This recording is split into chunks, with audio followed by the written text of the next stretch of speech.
Alright, gang. Hey, how's it going? It's me, Voltage. I don't normally make videos like these. I don't normally just make videos that are just off the cuff and just talking about a Pokemon. But the Cap community recently has been in an interesting position. And when I say interesting, I mainly mean the fact that Cap is going through a lot of changes right now. And there's a lot of things that people are wanting changed as well, but there's a lot of things going on. Now, I know that doesn't make any sense, and basically, we're going to talk about this bird right here. We're going to talk about Cawmodore. Now, Cawmodore, for those of you who don't play Cap, is a Pokemon that was created in Gen 5 at the end of it, and its main goal is to set up using Belly Drum and then Sweep.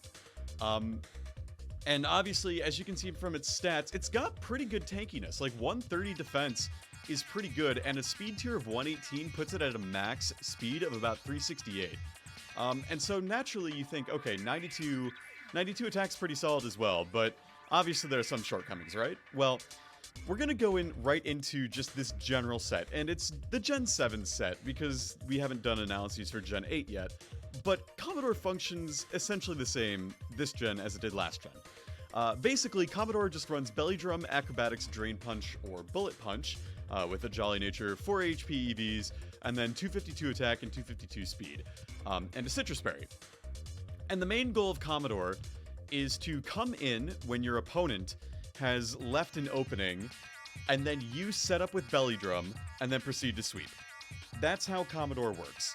Now, it's incredibly matchup dependent, as you can see from the analysis. This in turn makes Cawmodore a very matchup dependent Pokemon, as it struggles to function in the presence of checks such as Tomahawk and Greninja, which doesn't exist in Gen 8, and Choice Scarf Kraken, which is not a set in Gen 8.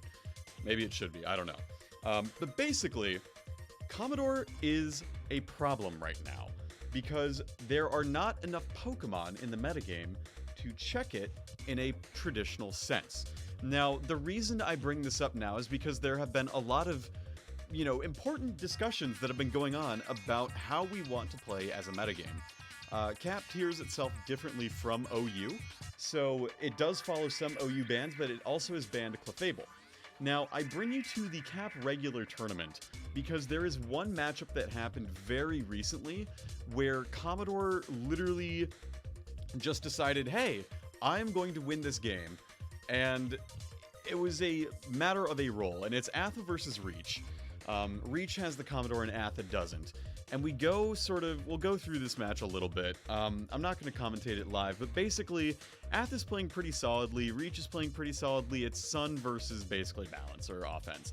And what happens is, so Atha has a lot of Pokemon here that, once things get weakened a little bit, Cawmodore can come in and essentially sweep. Astro can't really take a hit from +6 comm. Equilibra can't. Jumbao can't, unless it's Scarf, but it's revealed to be Life Orb here. Mandibuzz kind of can, but it has to play really smartly, and it has to be running Foul Play, which Atha is running here. But Urshifu can't beat it from an Acrobatics, and Gengar can't beat it either. So really, Atha only has Mandibuzz to keep it alive, assuming this isn't Scarf Astro. So we see here Astro setting up spikes, but Reach has screens Astro, and this is where things are going to get really interesting, because now that there is a light screen up, Cawmodore can effectively come in, and, we think, oh, we thought this was Single Strike, it turns out it's Rapid Strike Urshifu, and now Cawmodore has the perfect opportunity to set up and effectively sweep the game, assuming this isn't Scarf Urshifu, because, again, all this Mandibuzz is weakened now to be within a Drain Punch range after Rocks, assuming it... no, it has boots on still. Excuse me. So basically, Cawmodore has that free switch, that ability, that opening to set up to +6 and effectively win the rest of the match. Of course, this is actually Scarf Urshifu Rapid Strike, but that's a roll, and it's a very low roll, and as a result, Cawmodore literally just wins the entire match now. Because now Cawmodore will be able to knock out the Gengar with Bullet Punch, and Atha can't do much else about that. So that's one of the replays we've seen that's really been a discussion point for Cawmodore and its matchup, because if it wasn't inherently clear, there's discussion on Cawmodore and how Cawmodore, this is a wrong post. Okay. Right now, Cawmodore is a very matchup-dependent Pokemon. The problem with Cawmodore is it's very similar to Dracovish, actually, in that if you prepare for it and you're ready for it, you're not going to have very many issues facing it, assuming you've kept your checks alive and you never let it set up. Reach puts it very well in his post here. Basically, Cawmodore is oddly enough very similar to Dracovish in a key respect. The best answer to it are Pokemon that are not the usual players in the metagame, and if you have those Pokemon, you will handle Cawmodore most Cawmodore rather easily, usually, but more on that later. If you do not, likely because you have punted Cawmodore to make your team stronger against the rest of the metagame, you are co-signed to be with the unhappy strategy of don't let Caw set up. And there are a few issues to that strategy. Now, I'm not going to make this entire video just reading Reach's post, but it's a very good post, and I think it warrants a lot of critical thinking and thinking about it as a whole. The issue with Cawmodore, in my opinion, comes from its ability Volt Absorb. Volt Absorb otherwise would allow without Volt Absorb, Cawmodore is weak to Zeraora, and it would become easily one of the best checks for Cawmodore.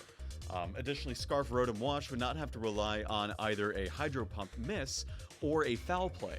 And there's a replay of that as well that I neglected to grab immediately, but as I'm going to talk, I'm going to scroll and see if I can find it, because G-Luke posted it a little while ago.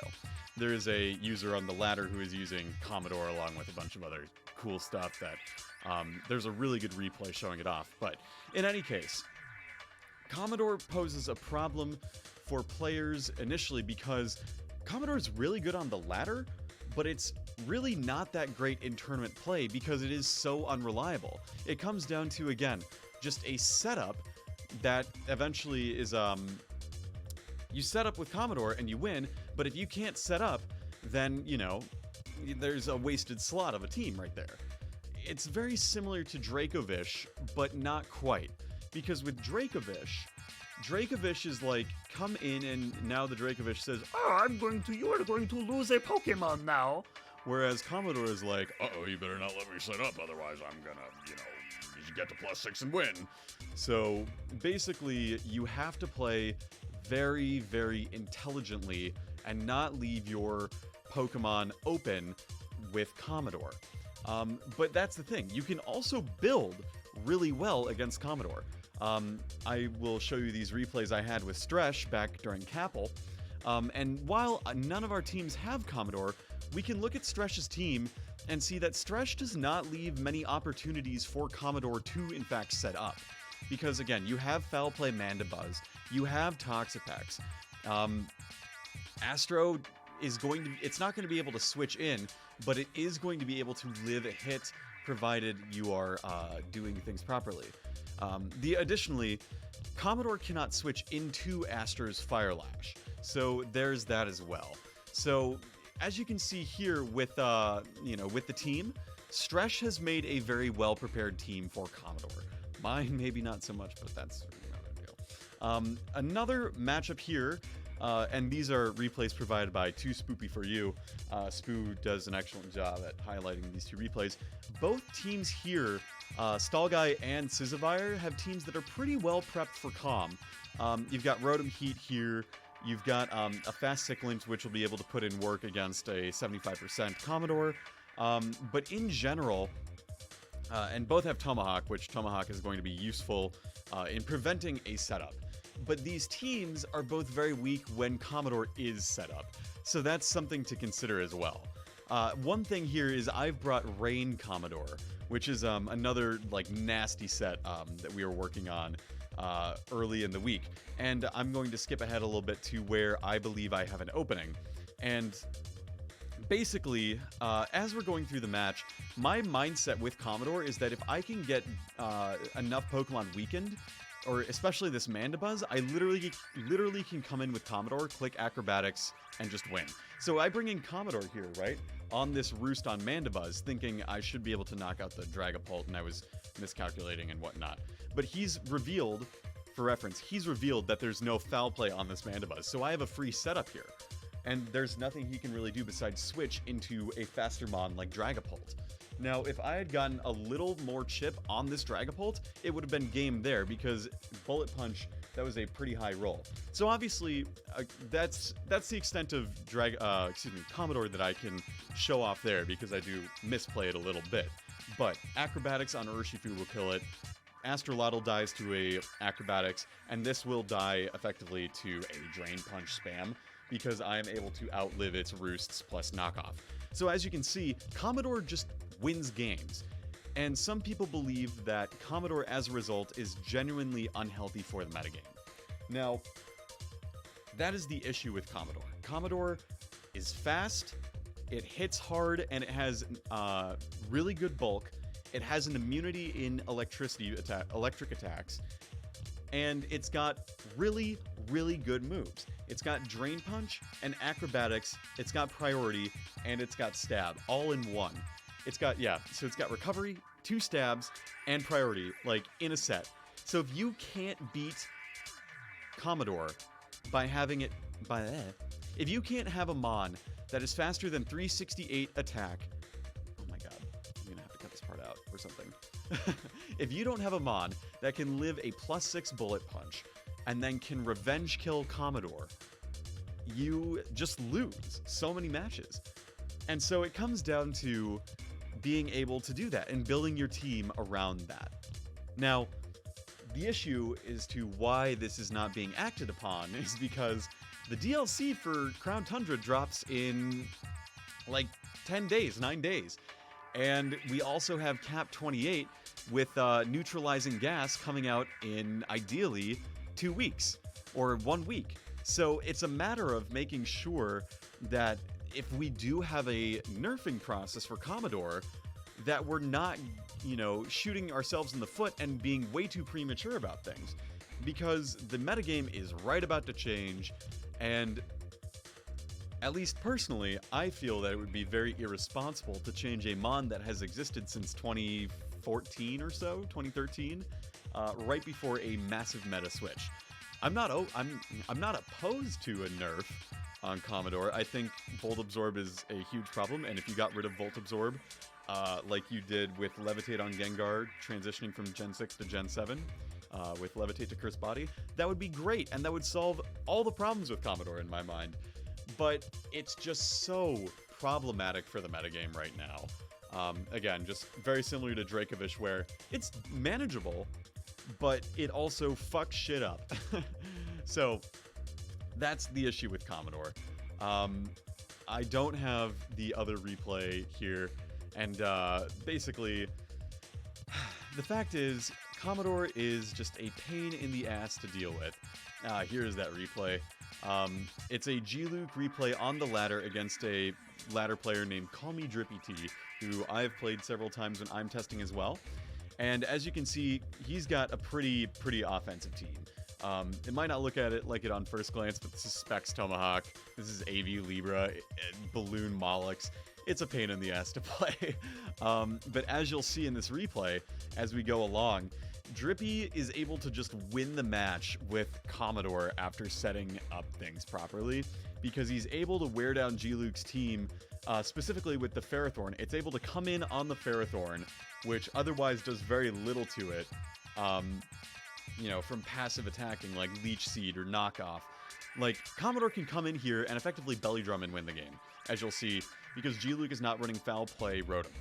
And this Rotom could effectively, since it is Scarf, it could hit the Hydro Pump and knock it out, but because Hydro Pump misses, Cawmodore is able to basically just recover everything, Bullet Punch, and win the game just like that, with some smart play, because Bullet Punch on Togekiss will kill, Acrobatics on Slowking will kill, Astro, oh, I named it Galactic, thanks G-Luke, I like that. And Ferrothorn can't do anything to it either. So it's very clear that Cawmodore poses a problem in the metagame right now. The Metagame Council, I speak for myself, I don't speak for the Metagame Council, but there is a problem that will be fixed. I guarantee it will be fixed. It's just that right now, Cawmodore is a pain in the ass. And that's the problem with Cawmodore. Again, to summarize, Cawmodore has an immunity from electric attacks in Lightning Rod, or excuse me, Volt Absorb, which lets it recover things too. That's the worst thing too. Volt Absorb lets it recover HP. So it's got that. It's got 130 defense. It's got the speed tier of 368 on a max positive, no boosted speed. It's got that, right? And then you've got the fucking moves it's got. It's got Belly Drum, Acrobatics, Drain Punch, and Bullet Punch. 2 stabs, recovery, and a way to get to +6. And if you can't KO this thing at 75% on your first attack, you just lose. So with that in mind, that's the problem with Cawmodore. We'll likely see something dealt with either Cap 28 or a nerfing process going forward. But in case you needed any clarification, verification, didn't want to read the posts, wanted to just listen to someone talk about Cawmodore for 15 minutes, here you go. That's the issue with Cawmodore. Thank you all for watching. Have a wonderful rest of your day. Don't forget the Cap playtest tour for Cap 28 is coming up. It'll be fun. You can use Cawmodore and probably win. But until next time, see you all around. Have a nice day. Oh, hey, by the way, I don't think I made it very clear. Screens Cawmodore is the best way to use Cawmodore, so if you want to win games, use Screens Astro or Screens Dragapult with Cawmodore. You will win your matches. In fact, I'm literally going to build a team right now that is entirely devoted to setting up screens. I'll have 2 screeners. Fuck it. I don't care. But the fact is, Reach said it best. Screens plus Cawmodore is the best way to run Cawmodore. Maybe even run it in Rain, too. I don't even fucking know. Make Rain screens or something. You heard it here first, folks. Anyway, thanks again for watching. Just thought I'd share, because I forgot.